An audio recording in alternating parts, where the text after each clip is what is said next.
Hey everyone, Mike and Mike here. Today we're bringing you something a little different. It's a preview of a new podcast, Murder in the Orange Grove, The Troubled Case Against Crosley Green from 48 Hours.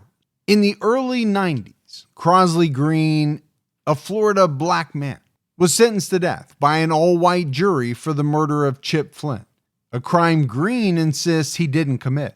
It's hosted by 48 Hours correspondent Erin Moriarty, who has spent the last 25 years following Green's controversial case, looking into the inconsistencies like coerced confessions and allegations of a racial hoax that challenge the integrity of the verdict. Of all the cases Erin has covered, she says this is the one that has troubled her the most, with new, never-before-heard interviews with experts involved and Crosley himself. Murder in the Orange Grove shines a new light on the case that holds Crosley's freedom. I'm about to play you a clip from Murder in the Orange Grove. Chip Flynn's then-girlfriend recounts the night of his death and the traumatic event that changed 3 lives forever. On the morning of April 4th, 1989, police were interviewing 19-year-old Kim Halleck about a trauma that began unfolding the night before, one that would forever change the lives of Kim, her ex-boyfriend, Charles Chip Flynn, and Crosley Green. Do you solemnly swear that the statement you're about to give is true and correct to the best of your knowledge, so help you God? Yes. Okay. At the time of this recording, Kim had already been with investigators at the sheriff's office for 4 hours, but this was the first time they were recording her sworn statement. Let's start by what was the first time that you saw the victim, who is Charles Flynn? You call him Chip. Yes. Okay. Kim Halleck and Charles Flynn, he went by the name Chip, both lived in the city of Titusville. Kim was white with dark eyes and hair cut above her shoulders. Those who knew her described her as a fairly smart, nice-looking girl. 22-year-old Chip was also white, with shaggy, sandy brown hair and a smile always on his face. They dated a little over a year and a half, but had broken up about 2 months earlier. Chip had moved on. He had a new girlfriend and didn't talk about Kim anymore to his family or friends. But he hadn't fully cut ties with Kim either. When was the first time that you saw Chip yesterday, which would have been 4/3 of 89? About 10 o'clock at night, he came over to my house. Kim said that she and Chip watched a movie together, Pretty in Pink. It was around 11 p.m. when he asked her if she wanted to go for a ride in his pickup truck. It was a 82 Chevrolet step-side 4x4 pickup truck. What color? Dark blue. Chip had a manual transmission truck, a stick shift. There was only one row of seats, so Kim sat on the passenger side while Chip drove to Holder Park in the nearby town of Mims. They parked the truck on the dunes by the baseball field under some trees. After about 15 minutes, a patrol deputy drove by, but he didn't see the couple. Another few minutes passed, and Kim said she saw someone else walking towards them from the baseball fields. It's after that, a black guy walked up in front of the truck. Kim told the police that she and Chip were instantly unsettled by this unknown man, who she called, quote-unquote, the black guy. You'll hear Kim say this over and over again when speaking with police. I was looking out, and then I looked down, and I saw the black guy come up, and I told Chip, there's a black guy on your side, and he rolled up the window real quick. Kim said she was unnerved by the encounter and told Chip she wanted to leave the park, but Chip said it was all right because the man had left. Kim said that about 20 minutes later, Chip got out of the truck to go to the bathroom, and that's when she heard him say, Wait a minute, hold on, wait a minute, man. And I just looked, and I saw a black guy. According to Kim's timeline, the time would be between 11:30 and midnight. Kim said that she remembered that Chip had a pistol in the glove box, so she pulled it out and hid it under a pair of jeans on the seat beside her. And that's when the man, she said, told Chip to get on the ground. Did you see that the black male was armed at that time? Yes, I did, because he was in front of the door. Okay. She said he asked how much money they had and started calling them names. Even calling him crackhead, crackerhead, and me a slut. And Chips just said, just let her go, you can have me. Their assailant said he would let them go, but first Kim said he threw one of Chip's sneakers at her and then told her to take the shoelace out. She said that while the assailant was tying up Chip's arms with that shoelace, his gun went off. Nobody was hurt, and Kim told police that she didn't think the gunshot was intentional, but on the moonless night, it would have been terrifying. Kim said that at this point, Chip was on his knees, no shoes on, his arms tied behind his back with a shoelace. The assailant pulled Chip's wallet out of his pants pocket. And he opened up the wallet, and then he threw it at me and told me to take out the money and count it. And approximately how much money was in the wallet? $185. Okay. The assailant allowed her to get out of the truck, Kim said, and then come around to where he and Chip were standing before instructing her to start the truck.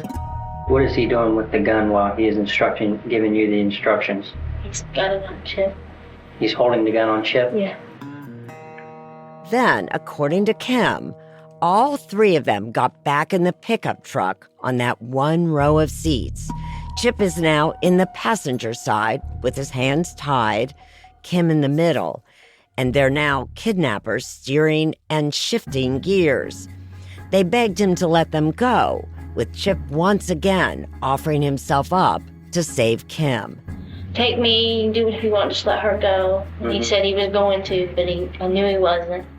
This might have been the best chance Kim Halleck got to really look at the assailant, although it was still pitch black, and according to Kim, the truck's interior light might not have been working.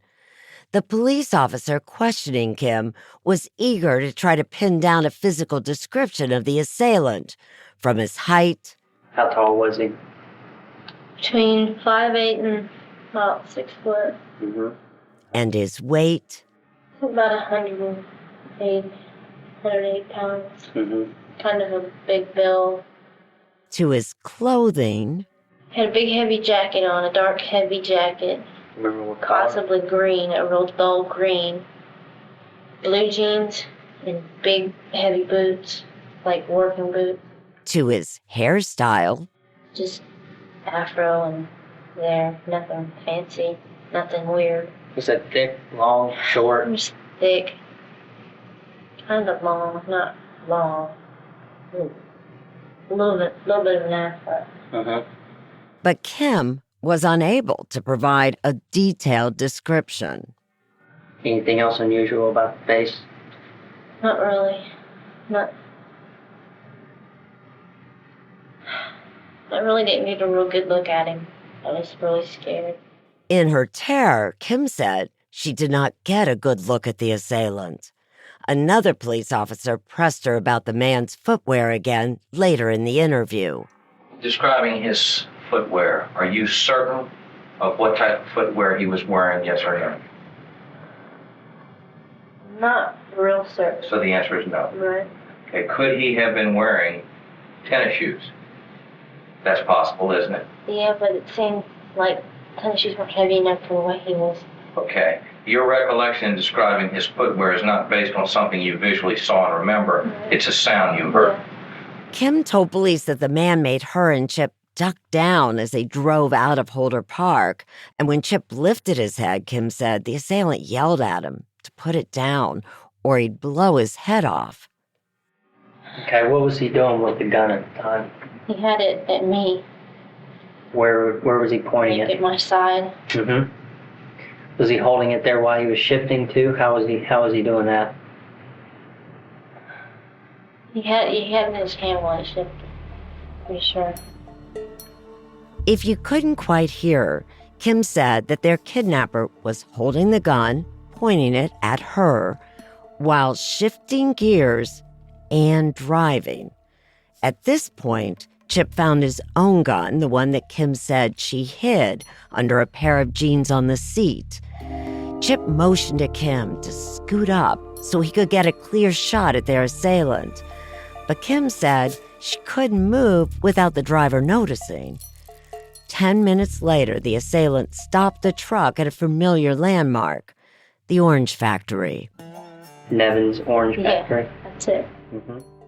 Kim and Chip were in an orange grove in the city of Titusville, Florida. Their assailant, she said, shut the car off. It was completely dark. Then he yanked Kim out of the driver's seat by her arm.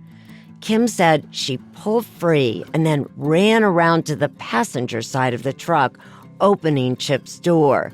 And just as she put one foot inside, the assailant yanked her out again, and she fell to the ground by the back rear tire. The assailant got one arm around her and held his gun on her. Hand? My hand, it was on my face. Okay. Kim said that when she started to cry, the assailant shouted that he was going to, quote, blow her brain out if she didn't shut up. And that's when, according to Kim, Chip leaned out of the passenger seat, his pistol still clutched in his shoelace-bound hands. His hands were behind his back. He leaned out of the truck and somehow shot at the guy, and the guy stepped back. Chip dove out of the truck. I jumped in the truck, shut the passenger door. And then I reached over and locked it, and I heard about 5 or 6 gunshots. So if you're following, Kim said that Chip shot at the assailant and then jumped out of the passenger side of the pickup truck, all with his hands still tied behind his back. The police officer asked Kim exactly how Chip got out of the truck. Dove, like, face first onto the ground, onto his stomach, so I could get in and leave. And then asked Kim about those other gunshots. Okay, the other shots occurred after you got into the truck. After I got in the truck, Do you recall how many shots Chip fired? he might have shot 2. I'm not sure. The second one was from Chip. I'm not real sure. But then like 4 or 5 came from the black guy. Kim said Chip yelled at her to go, and in her haste to leave the orange grove, Kim said she might have accidentally run over Chip's leg. Kim drove for about 4 miles, going past a gas station and even a local hospital, stopping at a trailer park where Chip's best friend, David Stroop, lived. It was just about a minute away from her family home. David was asleep and didn't hear Kim when she banged on his trailer door. So I went back to where his bedroom is, and I beat on the door, and I told him I think Chip got shot. If you like what you heard, you can get the rest of this episode on Murder in the Orange Grove, the troubled case against Crosley Green.